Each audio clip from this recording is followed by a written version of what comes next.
गुजरात चुनाव को अब एक ही सप्ताह बाकी है। इस बीच भारतीय जनता पार्टी द्वारा मैनिफेस्टो के रूप में जनता को दिए जाने वाले फायदों का घोषणा पत्र जारी किया गया है। भाजपा ने गुजरात चुनाव के लिए अपना घोषणा पत्र जारी कर दिया है। पार्टी ने कांग्रेस से दुगनी नौकरियां देने का वादा किया है। भाजपा ने 5 साल में 20 लाख जबकि कांग्रेस ने 10 लाख नौकरियां देने की बात कही है। इसके अलावा भारतीय जनता पार्टी ने छात्राओं को मुफ्त में इलेक्ट्रिक स्कूटी देने का वादा भी किया है। भाजपा राष्ट्रीय अध्यक्ष जेपी नड्डा ने यह मैनिफेस्टो जारी किया। इस दौरान गुजरात के मुख्यमंत्री भूपेंद्र पटेल और गुजरात भाजपा के अध्यक्ष CR पाटिल भी मौजूद रहे। नड्डा ने कहा कि हमारा ये संकल्प पत्र महज एक डॉक्यूमेंट नहीं है। बीजेपी सरकार जो कहती है वो करती है। हम संविधान के अनुसार चलते हैं। भाजपा ने घोषणा पत्र में राज्य में 3 सिविल मेडिसिटी और 2 एम्स जैसे संस्थान बनाने का वादा किया है। इसके अलावा दक्षिण गुजरात और सौराष्ट्र में 2 सी फूड पार्क बनाए जाएंगे। भाजपा नेता ने कहा कि राज्य में 1000 अतिरिक्त मोबाइल पशु चिकित्सा इकाइयां स्थापित की जाएगी। साथ ही असामाजिक तत्वों से वसूली के लिए कानून लाएंगे। वरिष्ठ महिला नागरिकों को मुफ्त बस यात्रा की सुविधा मिलेगी। केशवराम काशीराम शास्त्री उच्च शिक्षा परिवर्तन निधि शुरू की जाएगी। इसके लिए 1000 करोड़ का बजट आवंटित होगा। नड्डा ने कहा कि 2036 में ओलंपिक खेलों की मेजबानी करने के उद्देश्य से गुजरात ओलंपिक मिशन शुरू करेंगे। विश्व स्तरीय खेल बुनियादी ढांचा तैयार करेंगे।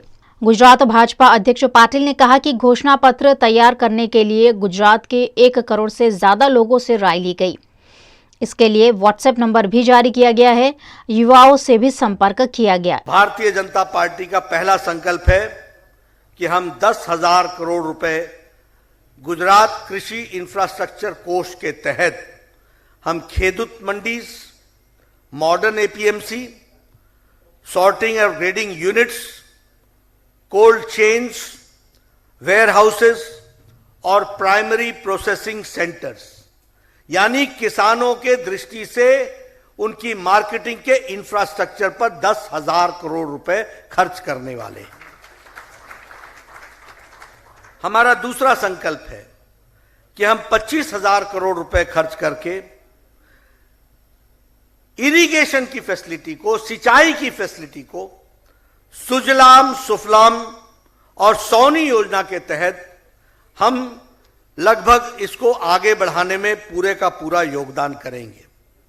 इसी के साथ साथ हम साउथ गुजरात में और सौराष्ट्र में 2 सी फूड पार्क्स खड़ा करेंगे और उसके दृष्टि से हम एक वृहत योजना बना करके 2 सी फूड पार्क्स, एक सौराष्ट्र में और एक साउथ गुजरात में हम स्थापित करेंगे। इसी के साथ साथ जिसमें यह first blue economy industrial corridor बनेगा और इसी के साथ साथ मछली मारने के लिए जो इंफ्रास्ट्रक्चर को डेवलप करना है उस पर विशेष ध्यान दिया जाएगा। तो हमने किसानों की चिंता की, इरिगेशन की चिंता की और हमने ब्लू इकोनॉमी की चिंता की और उसी के तरीके से हमारे जो सी के किनारे रहने वाले हमारे मछुआरे भाई हैं उनकी हमने विशेष योजना के तहत चिंता की है। इससे पहले कांग्रेस भी अपना घोषणा पत्र जारी कर चुकी है। कांग्रेस ने अपने मैनिफेस्टो में नरेंद्र मोदी स्टेडियम का नाम बदलने का वादा भी किया है। वहीं कांग्रेस के राष्ट्रीय प्रवक्ता आलोक शर्मा ने भाजपा के संकल्प पत्र को धोखा पत्र करार देते हुए रेवड़ी कल्चर पर सवालिया निशान दागे। बीजेपी का जो ये मैनिफेस्टो है, ये मैनिफेस्टो नहीं है, कोई संकल्प पत्र नहीं है, ये भाजपा का धोखा पत्र है। अब आप सोच रहे होंगे धोखा पत्र क्यों है? मैं तो कह रहा हूं धोखा पत्र के साथ साथ ये झूठा पत्र भी है कि इसमें जिस तरह से बड़े बड़े झूठ बोले गए हैं उसका पूरा पुलिंदा है इसके अंदर। हम पूछना चाहते हैं मोदी साहब, आप तो कहते थे कि देश में रेवड़ी कल्चर नहीं होना चाहिए और यह आपका जो आज का मैनिफेस्टो आया है, इतना लंबा चौड़ा जो डॉक्यूमेंट आपने गुमराह करने के लिए बना दिया है, ये तो पूरा का पूरा रेवड़ी पत्र है। जो दूसरी सरकारें कर रही थी या दूसरी पार्टियां अगर करना चाहती हैं तो आपको रेवड़ियां लगती हैं। अगर कांग्रेस उत्तर प्रदेश में स्कूटी देने का वायदा करे तो रेवड़ी है, और आप स्कूटी देने का वायदा करें, मैं समझता हूं धोखा है। आप एक्सपोर्ट की बात करते हैं, गुजरात का व्यवसायी हमेशा से एक्सपोर्ट करता आया है, राजकोट से टूल्स और अंकलेश्वर से कुछ और कपड़ा सूरत से हमेशा से एक्सपोर्ट होता रहा, आज भी एक्सपोर्ट हो रहा है। सरकार की नीति तो यह होनी चाहिए इंपोर्ट कितना हुआ वो भी बताएं। चाइना से पिछले 1 साल में लगभग ऑलमोस्ट डबल इंपोर्ट हो गया हिंदुस्तान का, लेकिन उसके बाद उसके ऊपर आप नहीं बोलेंगे।